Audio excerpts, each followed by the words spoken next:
No saben comportarse frente a la cámara y, en lugar de acercar a la afición, la están alejando, hablando como si fueran quienes venden camisetas y llenan arenas cuando la realidad es otra. Fuera de Aja Wilson y Collier, ninguna veterana aparece en el top de ventas, mientras el interés, los boletos y el ruido mediático están siendo impulsados por Caitlin Clark y la nueva generación de novatas de 2024 y 2025, dejando claro que no es confianza lo que se proyecta, sino una ilusión nacida del enojo. El ejemplo más claro fue ver a Natasha Cloud plantarse ante las cámaras y lanzar ultimátums a los dueños de la WNBA, incluso con insultos, en pleno momento delicado de negociaciones laborales, provocando una reacción durísima de los fans, porque ese supuesto poder del que hablan no coincide con los números ni con la percepción real del público, y aunque algunas jugadoras insistan en que no están preocupadas y que el control está en sus manos como nunca antes, el contraste entre el discurso y la realidad ha dejado al descubierto una desconexión que hoy pesa más que cualquier mensaje de fuerza. Pueden decir que las reemplacen y que sigan adelante, pero la realidad es clara, no cualquiera vende boletos, y aunque Natasha Cloud sea una buena jugadora, no es un imán de taquilla ni de camisetas, porque si revisamos las ventas reales de jerseys de la WNBA en 2024, la historia cambia por completo. Caitlin Clark domina el número 1 y detrás de ella aparecen Angel Reese, Camila Cardoso y Cameron Brink, con toda la clase novata llenando el top 10, mientras que solo 2 veteranas logran colarse en esa lista, Aja Wilson y Sabrina Ionescu, dejando fuera a Cloud y a muchas de las jugadoras por las que ella dice hablar, lo que demuestra que no son ellas quienes mueven el mercado ni llenan arenas, y por eso cuando se presume tener todo el poder, los números dicen otra cosa, porque sí, vender 21,000 boletos es respetable, pero Caitlin Clark llenó un estadio de fútbol americano con más de 55,000 personas y si el recinto de Indiana Fever tuviera capacidad para 23,000, también lo agotaría sin problema, así que más allá de discursos y comparaciones, la diferencia entre momentos aislados y una demanda constante es enorme, y hoy la afición ya dejó claro quién genera ese impacto real. Basta con observar su lenguaje corporal para entenderlo todo, ahí no hay estrategia, solo emoción cruda, una mezcla de disgusto con la liga y frustración con los dueños que se le escapa frente a las cámaras. Justo el escenario que Rebecca Lobo advirtió semanas atrás cuando habló de la urgente necesidad de mejor preparación mediática, porque cuando negocias con multimillonarios no puedes liderar con sentimientos sino con verdadero apalancamiento, y hoy la Asociación de Jugadoras de la WNBA está confundiendo el impulso del momento con poder real de negociación. Se habla de futuros contratos televisivos y de lo que viene en el horizonte, pero la realidad incómoda es que las audiencias actuales no acompañan ese discurso, porque quien está trayendo los números, la atención y la gente es Caitlin Clark, y lo que muchos evitan decir abiertamente es que ese crecimiento del que quieren beneficiarse está construido sobre su impacto, una verdad que incomoda, pero que explica por qué el mensaje suena vacío, desordenado y, para muchos aficionados, más cercano al enojo que a una propuesta sólida puesta sobre la mesa.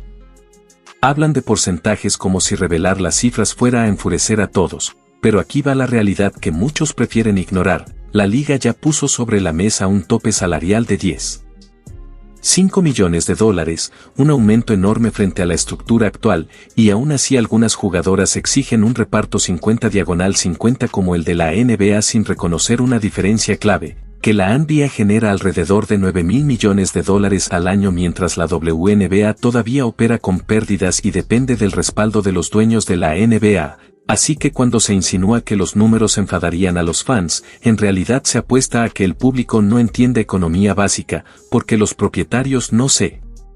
niegan a pagar por tacañería sino porque, hoy por hoy, las cuentas simplemente no cuadran. Decir que sin las jugadoras no hay temporada y que toda la presión recae sobre la liga y sus directivos suena fuerte, pero no lo convierte en verdad. Es una narrativa desconectada de la realidad financiera, una ilusión repetida con tanta seguridad que parece convicción, cuando los hechos muestran que el negocio aún no sostiene ese discurso y que confundir deseo con poder real solo aleja más a la gente que se supone debería apoyar la causa. Y luego está un rivalet. La nueva liga de 3 contra 3 que presume haber vendido 21,000 boletos en Filadelfia y que muchas jugadoras usan como si fuera una red de seguridad para demostrar que tienen opciones fuera de la WNBA. celebrando actuaciones explosivas y una atmósfera intensa, pero lo que casi nadie dice es que ese lleno fue el resultado de casi un año entero de promoción para un solo evento en un mercado grande, algo muy distinto a la demanda sostenida, porque mientras eso fue un momento puntual, Caitlin Clark llenó un estadio de fútbol americano con 55,000 personas y, si la arena de Indiana Fever tuviera capacidad para 23,000, agotaría cada asiento noche tras noche, marcando la diferencia entre un espectáculo bien vendido y un fenómeno constante. Aquí es donde la desconexión se vuelve peligrosa, porque algunas jugadoras entran a las negociaciones colectivas guiadas más por emoción que por estrategia, confundiendo el impulso mediático con poder real, y aunque es cierto que el interés y las audiencias crecieron como nunca, el error está en atribuirse ese crecimiento, cuando los números muestran con claridad que el salto histórico en ratings vino de una sola figura, Caitlin Clark, cuyos partidos promediaron más de 3,2 millones de espectadores, dejando en evidencia que el momento existe, sí, pero no nació de donde algunos insisten en decir. Los partidos sin ella promedian apenas 400,000 espectadores, y eso no es una marea que eleva a todos. Es un solo talento generacional cargando a toda una liga mientras algunas veteranas se adjudican un mérito que no les corresponde, saliendo frente a las cámaras con discursos desordenados y emociones desbordadas. Justo el problema del que Rebecca Lobo advirtió cuando habló de la urgente necesidad de preparación mediática, porque sí, se reconoce y se respeta que un Rivaled haya vendido 21,000 boletos y que Marina Mabrey haya tenido una noche espectacular, pero no nos engañemos, si Caitlin Clark estuviera ahí, la imagen sería completamente distinta, y basta mirar el rostro y el tono cuando se habla de los dueños para entender que no es alguien preparándose para una negociación productiva, sino alguien que ya decidió ver al otro lado como el enemigo, una postura que puede sentirse bien en el momento pero que es una pésima estrategia, porque estos propietarios no dependen de la WNBA. Para sobrevivir, muchos operan la liga como un proyecto pasional que pierde dinero cada año, y si las jugadoras presionan demasiado o llegan al punto de un paro, existe una opción extrema de la que casi nadie quiere hablar. Mientras tanto, los fans que llegaron por Caitlin Clark seguirán yendo por Caitlin Clark, con o sin todo ese ruido alrededor.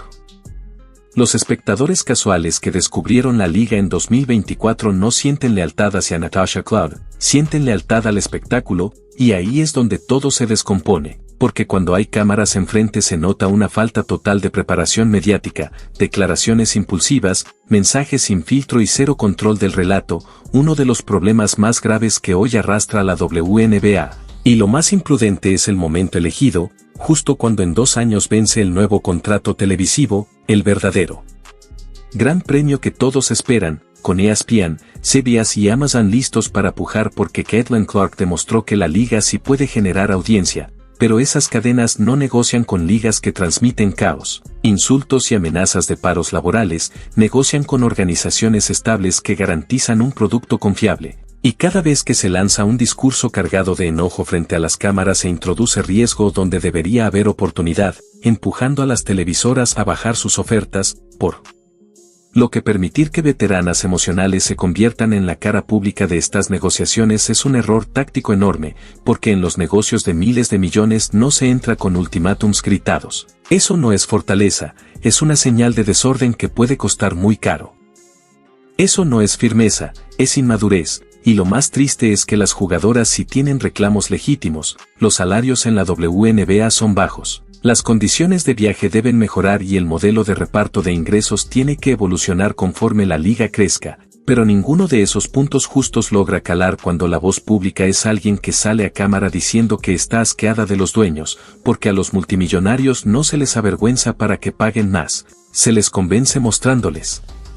que invertir en ti los hará ganar todavía más. La liga ya ofreció un tope salarial de $10,5 millones, dinero real y un avance concreto, pero en lugar de usarlo como base para seguir construyendo, se trata como un insulto y se compara con el 50/50 de la NBA sin aceptar que esa repartición llegó solo después de que la NBA fue rentable, algo que la WNBA aún no es. Quizá lo será tras el próximo contrato televisivo o si la popularidad sostenida de Caitlin Clark finalmente lleva a la liga a números negros, pero no se puede exigir reparto de ganancias cuando todavía no hay